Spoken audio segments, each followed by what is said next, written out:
Okay, vocab list number 8, part 2. We left off on atheist, and atheist is a noun, which means someone who does not believe in God. We talked about what a or an means, that prefix.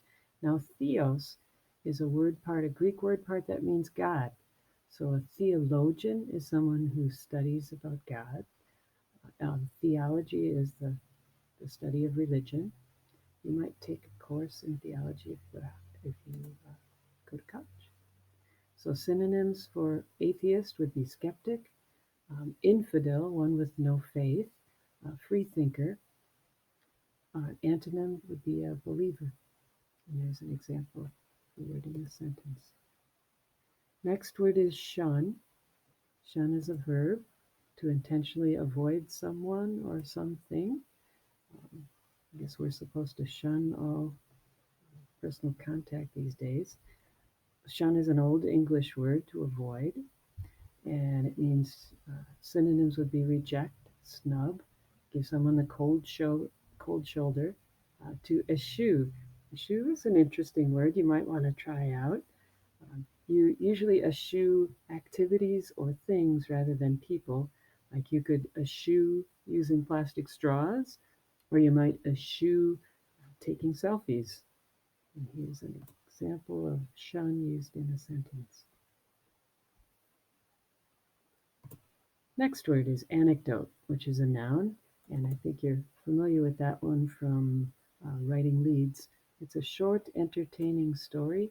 It comes from Latin, an meaning not. Remember, um, atheist, a or an means not, and ectotus means published. So literally, an anecdote is something that is not published. It's a short story that you could use as a hook in your lead. Synonyms would be episode, short story. An old chestnut is an idiom for an anecdote, and then the opposite would be a novel. And here's an example. Next word is concur, which is a verb that means to agree or to have the same opinion. Concur is a Latin word. The prefix cum or con means together, and curere means to run. So originally it was when two things would run together, would happen at the same time, simultaneously, but gradually it became more used more often when two opinions came together, when people were in agreement. So concur can be used in both senses, like a concurring sentence if you've been found guilty of two crimes that your sentences could concur, you could serve them at the same time, um, or you can agree with people.